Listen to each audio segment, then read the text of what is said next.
ALISON HARRINGTON, thanks so much for coming on to Evolutionsoup, all the way from Ann Arbor, Michigan. You manage and curate the preserved collections of fungi, lichens, and bryophytes at the University of Michigan and facilitate access to specimens and related historical materials. With potentially hundreds of thousands of fungal species still waiting to be discovered, your goal is to supercharge that process. Well, with the popularity of the HBO series The Last of Us, based upon the computer game, interest in this field of research has spiked. And so I thought it would be a good idea to introduce you to the Evolutionsoup audience. So how are you doing, Alison? I would imagine that now we have this super popular horror show on our screens. You're getting more questions about fungus and mycology than ever before. Yes, Mark. Yeah, thanks for having me on. As you mentioned, indeed, I do get an increase. I've seen a bump of interest in particularly insect-infecting fungi for the past few months or so. Although I'll comment that I just think that in the probably like 5 or 10 years, even before The Last of Us show or game really got popular, that there has been this kind of cultural spike of interest, I would say, in mycology and in the potential for fungi to have these really significant effects on human health, human culture, and ecology as a whole.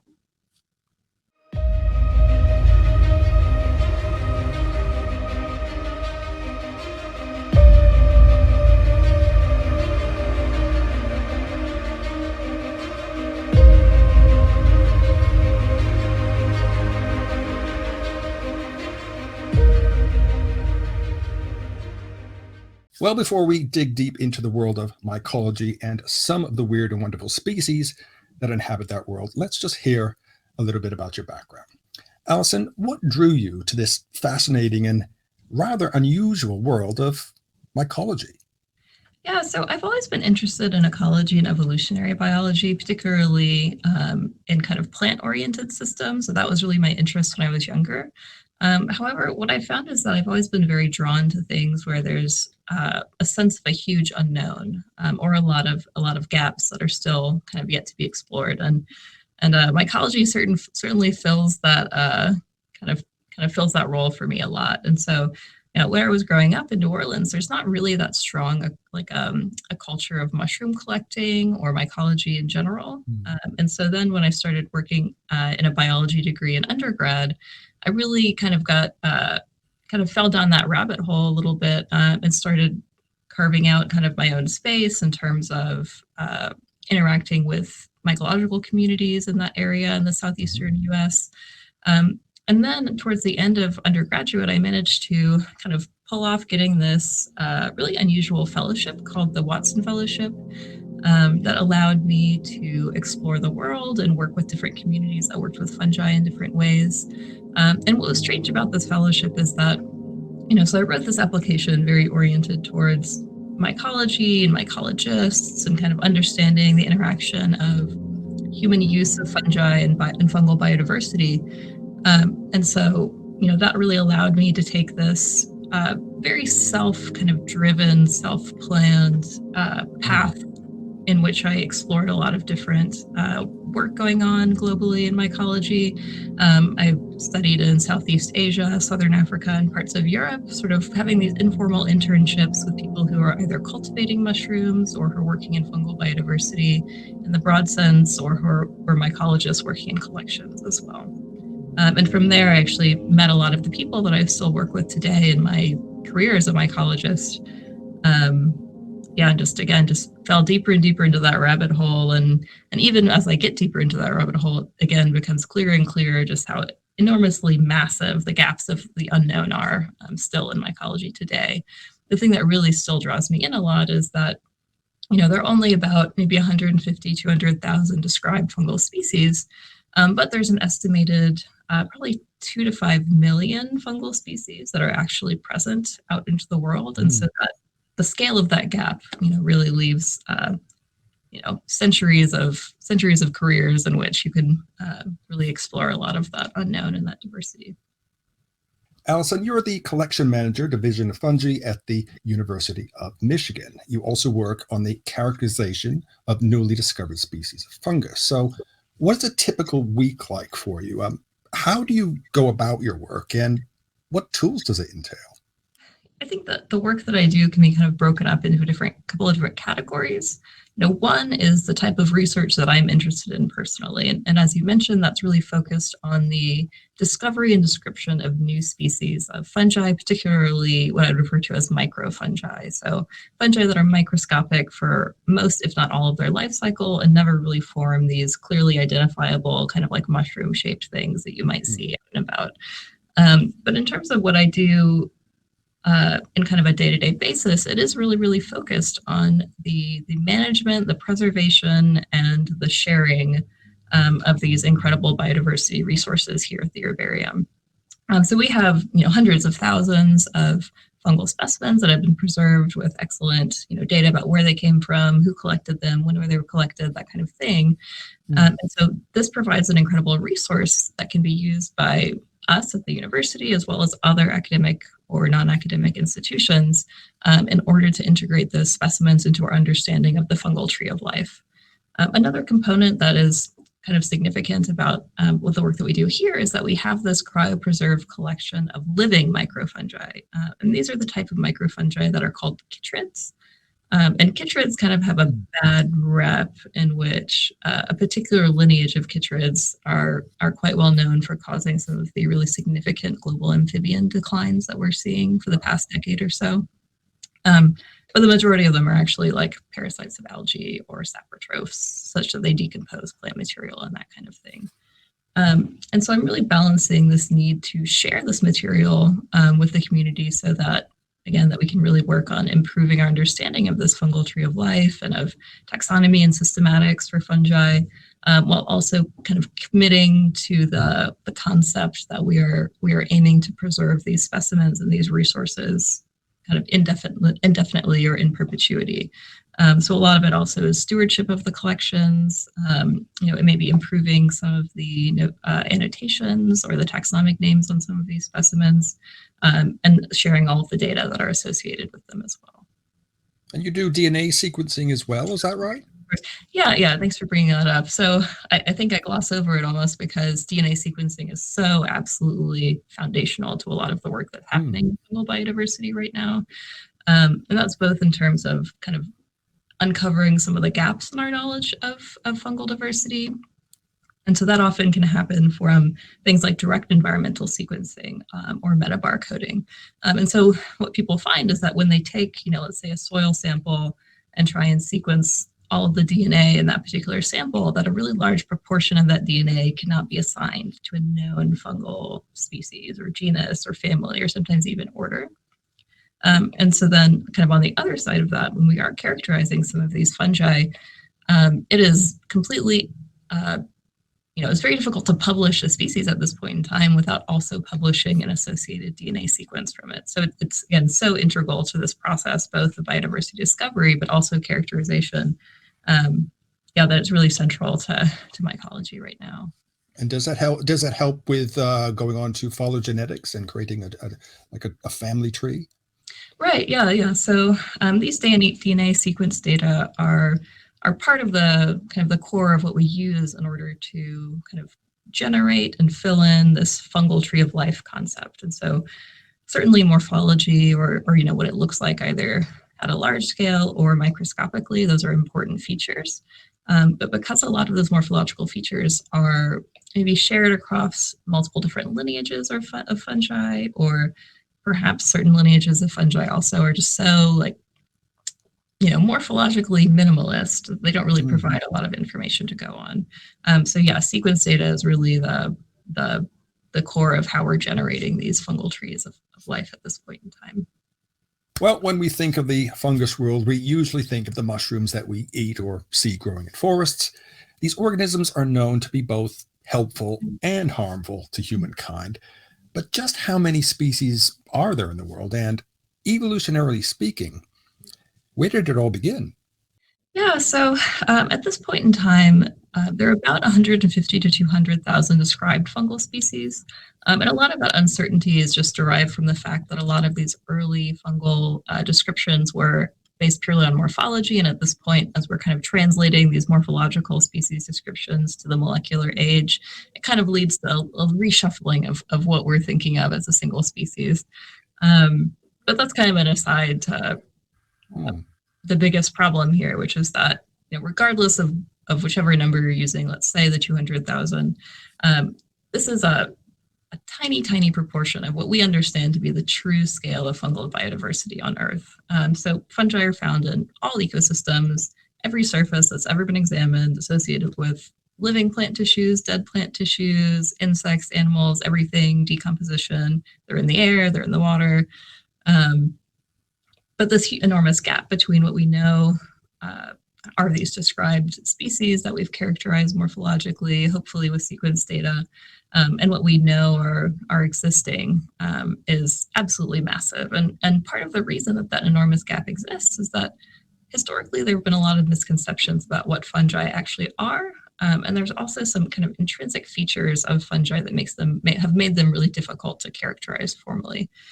Yeah, so again, these enormous gaps that really pose some significant challenges to the study of mycology today, whether that's from a biomedical perspective or an ecological perspective. Of course, when we haven't named or characterized majority of fungal diversity, it's like pretty hard to identify things effectively, pretty hard to characterize communities effectively. Um, however, as we're kind of coming to a better understanding, is that in this really, really long history of fungal evolution, and I'll take one step back here and also just comment or address a common misconception, I think, which is that, fungi are actually more closely related to animals than they are to plants. They are organisms that are not generating or fixing carbon fixing carbon in the same way that plants do, but rather they are absorbing nutrients from their environment, much in the same way that animals are consuming things from their environment. And that's significant because when we look into the really early evolution of fungi, that association with plants is really, really critical to the speciation, diversification of fungi, and also to a lot of the ecological diversity that we see today. So if we think kind of far, far, far back into time, and we take this kind of mental image of a mushroom a little bit out of our heads, I don't think it's quite relevant yet at this point in time, is that life originating in kind of this like soupy ocean type model. I think that that's kind of like the image that people typically have. But there was a point at which the streptophyte ancestors of modern green plants, so streptophyte just being like a particular lineage of green algae, which are closely related to plants, had to make this transition from an aquatic environment to a terrestrial one. And what we can see using sequence data that can allow us to try and infer, when different lineages of life may be separated, evolutionary speaking, or diversified. That when we use that to try and kind of figure out where a lot of these diversifications were happening, and then also compare it to fossil data, fossil plant, fossil fungi, what we find is that the diversification of the kingdom fungi coincides really closely with that of plants. And if we think about that, that actually makes perfect sense, right? If plants are the things that are fixing the majority of energy and carbon in their environment, and then fungi are kind of obligately required to be breaking down that carbon from the environment. Before plants were there fixing the carbon, they didn't really have a lot to work with.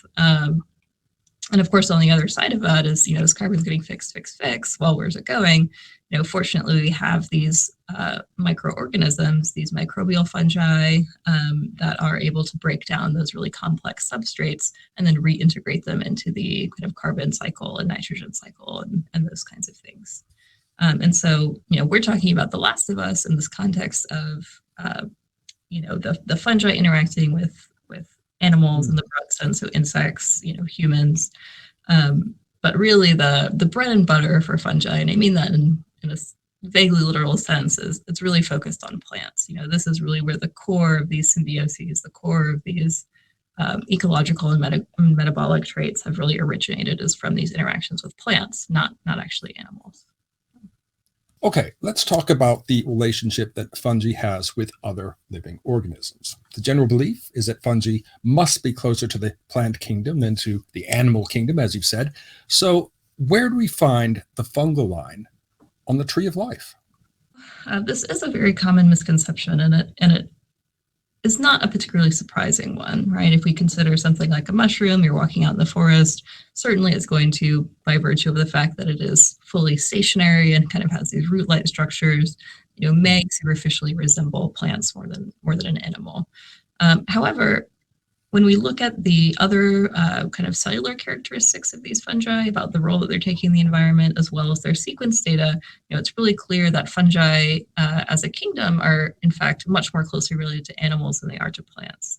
And in fact, they're the kind of what's called the sister group to the holozoa, which includes animals, as well as some kind of weird, like kind of flagellate, like weird aquatic things that maybe you don't think of when you think of as animals. So unequivocal, or very clearly more closely related to animals than plants. And one other really big clue there is just the fact that I think, as I briefly mentioned earlier, that the fungi are things that are breaking down carbon and nutrients from their environment and deriving energy in this heterotrophic manner, which is again similar to the way that animals are doing it. And in contrast, of course, plants are the things that are able to engage in photosynthesis and have this autotrophic lifestyle. Additionally, fungal cell walls contain chitin, and chitin is also a compound that is found in insect and other kind of like crustacean exoskeletons. And in contrast, in plants, their cell walls are cellulose. So kind of biochemically, ecologically, kind of from a molecular perspective, fungi definitely more closely related to animals. I'd say that one with relative confidence. And also, if we just think about also just the fungal tree of life, right, is like when I'm talking about this massive amount of undescribed diversity, absolutely a component of that undescribed diversity are going to be these mushroom forming organisms. And those mushrooms are purely the reproductive structure of the fungus. So kind of like, picture an apple tree. The mushroom is only the apple of that tree. But in this instance for fungi, the majority of their body form, of their organism, the tree, again, so to speak, in most cases is kind of microbial or something that we're not really able to look at with our naked eye. And so, you can picture a mushroom popping out of the ground. Well, you pluck the mushroom, the majority of that mushroom or that, the fungus is actually still there under the ground in these kind of like hyphal, mycelial kind of thread-like structures. And so these mushroom forming organisms, the whole mushroom like formation thing is really secondary to the true lifestyle of the fungus. And so the majority of that undescribed fungal diversity is going to be found in that microbial category. So things that maybe don't form these mushrooms, things that as a consequence of not forming those mushrooms are very hard for people to have observed and to characterize. And then also if we kind of take one step further and think of fungi in a slightly broader sense, if we look at some of these lineages of fungi, like the chytrids that I was referencing earlier, these are what are referred to as early diverging. And so that just implies that relative to the majority of fungal diversity that we may be familiar with, so kind of these crown groups that have a lot of species richness, a lot of diversity, was kind of diverged from that main group a little bit earlier. And so what's really weird about chytrids and some other groups that chytrids are related to are that their spores, so their kind of reproductive dispersive components, in contrast to most other fungi where they're just these kind of passively dispersed, really, really small spores, for these earlier diverging fungi, they actually have flagella. So they're aquatic and their spores can actually swim through water, and you can look at it under the microscope and see these little spores like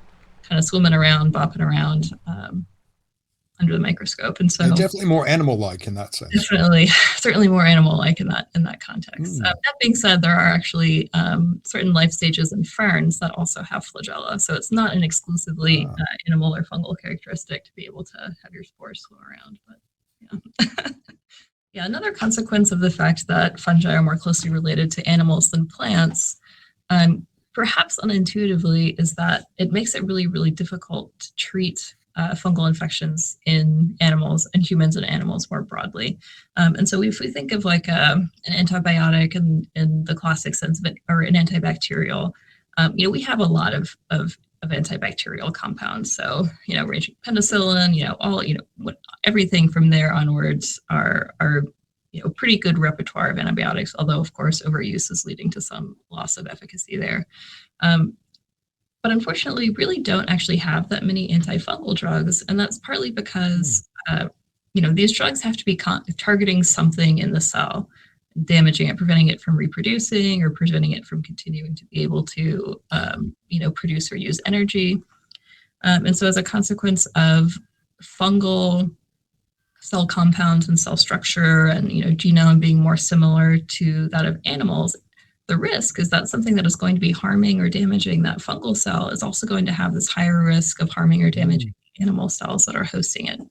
Whereas an antibiotic wouldn't so much. Exactly, yeah. Versus bacteria are, kind of doing their own thing. Prokaryotes totally different. So that's really, relatively speaking, easy to find compounds that are going to be targeting things that are unique to bacteria and are not going to be present in animal cells. And this is, frankly, kind of an increasing concern that I was thinking about in preparation to this interview, because at the end of 2022, the WHO actually released a list, and this was a list that hadn't previously existed. It wasn't just like an updated list. A list of fungi of significant like medical or epidemiological concern.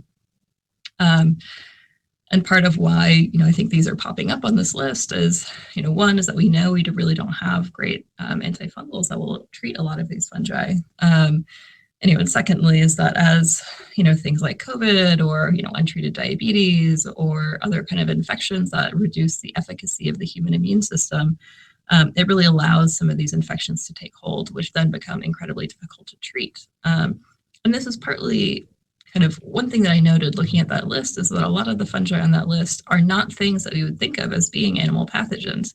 They're not things like Cordyceps, for example, which are very well known for infecting insects.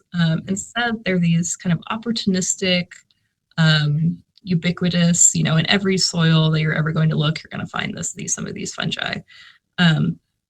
And so their emergence as being of human health concern, is not necessarily intrinsically related to their, concept of pathogenicity, but rather it's just that, these environmental changes combined with these changes in human health that are making it a lot harder for people to, fight off these infections to which we are exposed kind of constantly, but usually are very, trivially able to fight off.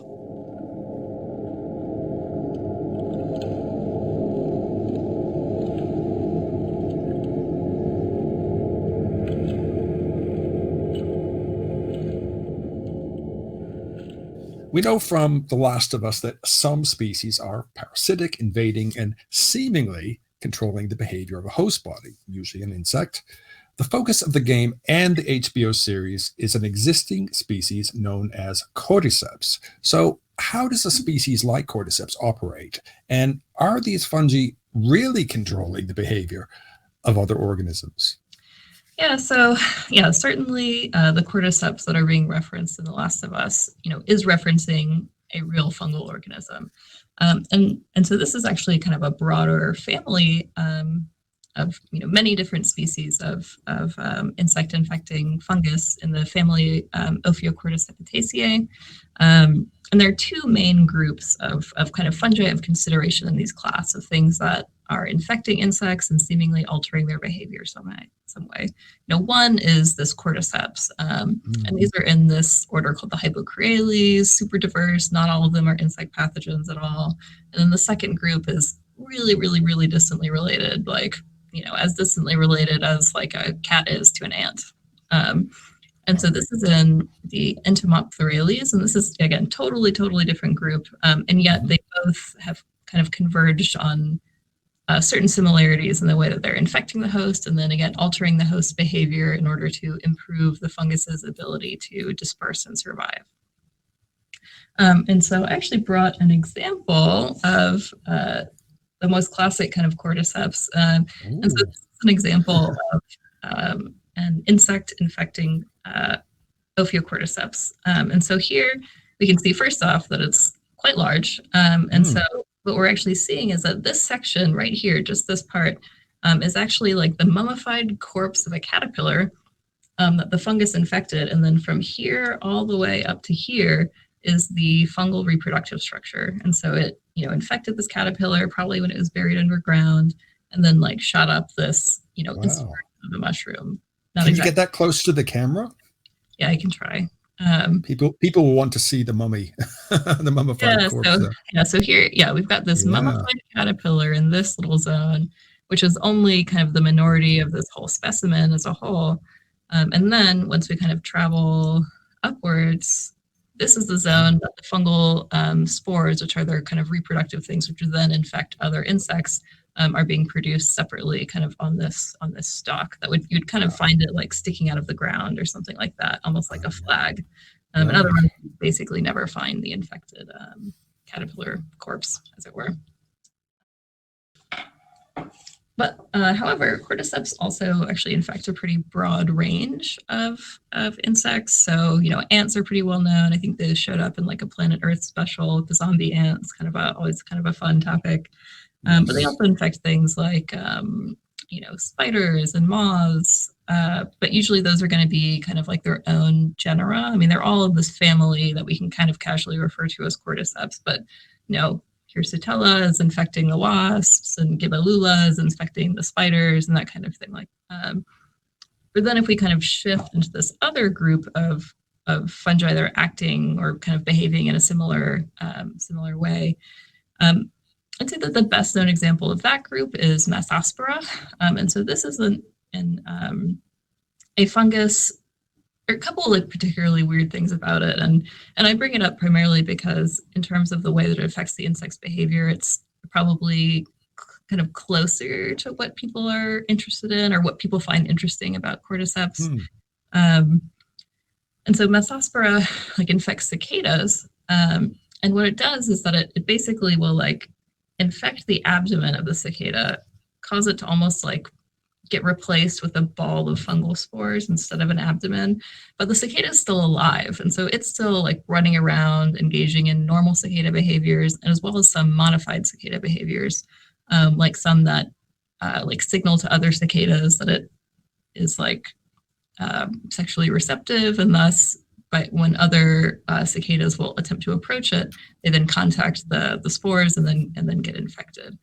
So really the better example of like the zombie is actually not really the cordyceps, probably. It's a little bit more of like this Mesospora group. That's interesting because when we think of the ant, it just basically what the cordyceps does, it makes it go to a high point and just clamp on there, and that's kind of it. Right. Yeah. And so, I think that there are a couple different kind of models or concepts of exactly how how they're modifying host behavior. And I think for cordyceps overall, they kind of end up like altering or kind of, just like adjusting these behaviors that are already present in the insect's repertoire, so to speak. And then it reacts to the environment differently. And then, somehow is like, certainly I think it's reasonable to wonder what exactly like that ant is experiencing, when it is kind of compelled to climb up the stalk and clamp on. It's hard to say. But in terms of these more kind of complex behaviors that have, again, kind of more of like a zombie-like, we could see that being kind of zombie-like. It's actually, again, like less the cordyceps, more like things like Mesospora. And what's also kind of strange about Mesospora is that I know that there was like at least one study that that proposed that Mesospora was containing, I believe, psilocybin or some kind of other hallucinogenic compound that they were kind of attributing as being a component of how it was modifying or modulating its host behavior.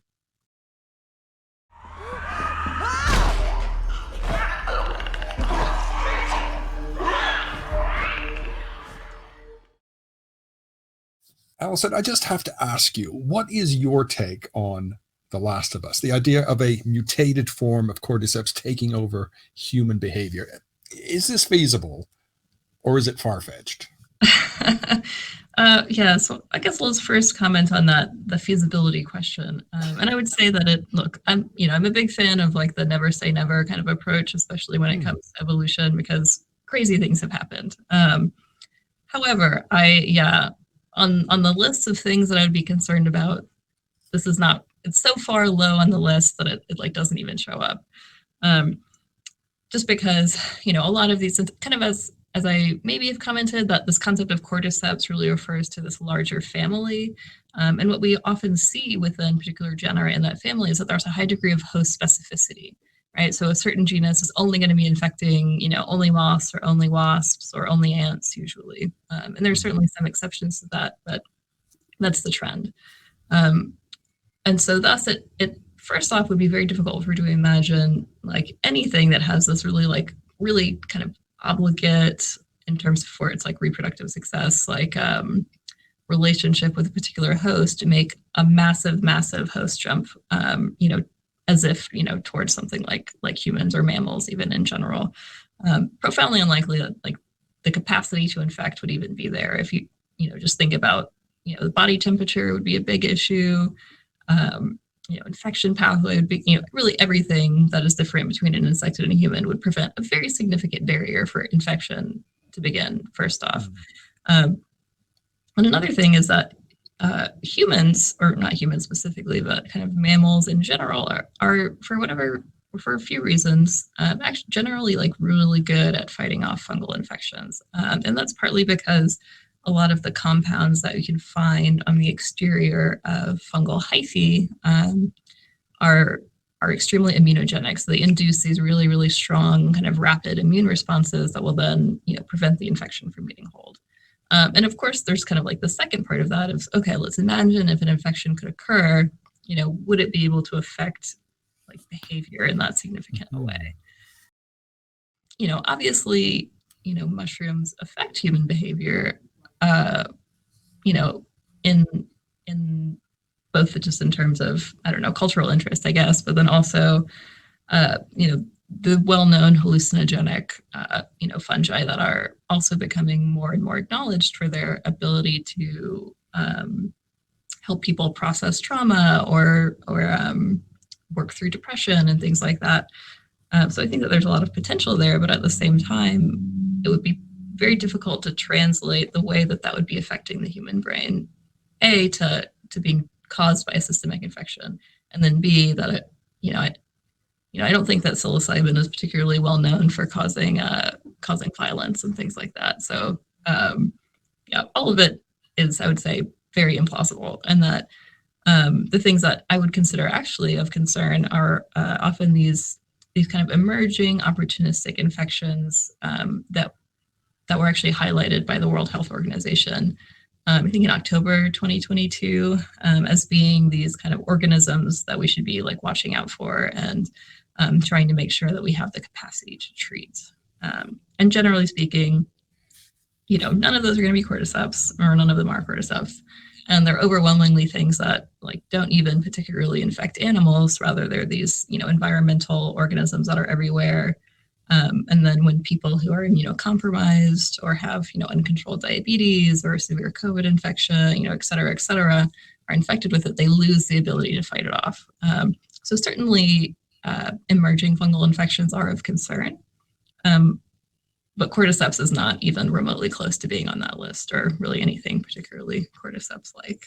So, but never say never. Right, of course. I'm a big fan of the never say never model. However, yeah, I would not put it. Yeah, it's not something that keeps me up at night, or that I ever really even consider as being a concern. Yeah, I will say that, just like back up from that specific angle of The Last of Us and just thinking of the show in general. I do feel like, I think that this is possibly a criticism that other people are levying towards the show as well, is that one thing that makes the show unique is that, right, the zombie pathogen is not a virus, rather it's a fungus. But I think that there were some missed opportunities for really like leaning into the fungal biology there, just in terms of things like, and it was kind of referenced, like that there's some degree of communication occurring between different like little zombies, like through the ground, like yes. I like that. The hyphal concept, I think it brings it more fungal relative to something that could be accomplished by a virus. But the actual fungus, I'd say, isn't playing a particularly large part in the show at this moment, which I think is a missed opportunity. But then also, of course, just thinking a little bit like more critically about the kind of logistics of the fungus in the show. I mean, fungi are the vast majority of instances going to be kind of transmitted or dispersed by spores, which are, microscopic, often airborne, but not always. And thus, I mean, really, why even require that they bite each other? I mean, really, when we just puff up some spores and infect the whole world, that's what I would do if I was Cordyceps fungus in that show. So, I don't know. It certainly is a fascinating field of study that you're involved in, Alison, and I'm very grateful indeed that you're able to take some time out from your research to come on to the show today. I will leave links to your research papers and social media in the description below, and all that's left to say is thank you once again for coming on to Evolution Soup. Well, yeah, thank you so much for having me, Mark. It's been a pleasure chatting with you. And yeah, if anyone wants to chat further, feel free to reach out.